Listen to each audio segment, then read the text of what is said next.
वास्तविक भगवान के नाम 4 तरह से होते हैं। पहला भगवान का नाम होता है उनके रूप के अनुसार।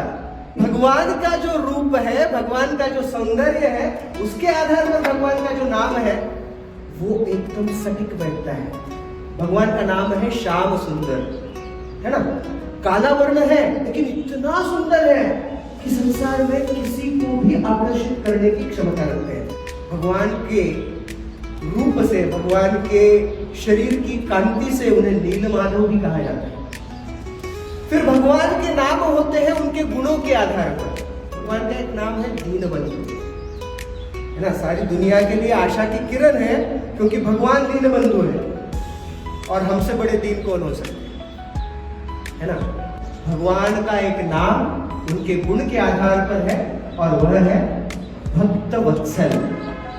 समस्त भक्तों से प्रेम करने वाले, भक्तों के साथ इस प्रकार का संबंध रखने वाले कि चाहे कुछ भी हो जाए, भक्तों के लिए अपना सर्वस्व प्रदान करने के लिए तैयार होने वाले भगवान श्री कृष्ण भक्त वत्सल है। तो भगवान का नाम उनके जो लीलाएं हैं उन लीलाओं के माध्यम से, जैसे भगवान का नाम है माखन चोर।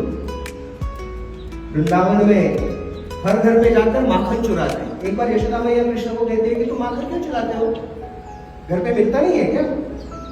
कृष्ण कहते मैया अपने पैरों पे खड़ा भी होना चाहिए ना, खुद कमा के खाना चाहिए। तो ये कृष्ण अपनी सुंदर लीलाओं से भी नाम धारण कर लेते हैं। तो माखन चुराने वाले माखन चोर, फिर रण छोड़कर भाग जाने वाले रण छोड़। तो जो भी लीला करते हैं उस लीला के आधार पर भगवान का नाम होता है। और फिर भगवान के नाम होते हैं उनके भक्तों के साथ उनका जो संबंध है उसके आधार पर। जैसे किसके बेटे हैं, मैया यशोदा के, यशोदा नंदन। किसके लाल है, नंद बाबा के, नंदलाल, राधा कांत। तो अपने भक्तों के साथ उनका जो संबंध है उसके आधार पर भी भगवान के नाम होते हैं। तो भगवान के रूप के आधार पर, उनके गुणों के आधार पर, उनकी लीलाओं के आधार पर और साथ ही साथ भक्तों के साथ उनका जो संबंध है उस संबंध के आधार पर भगवान के नाम होते हैं।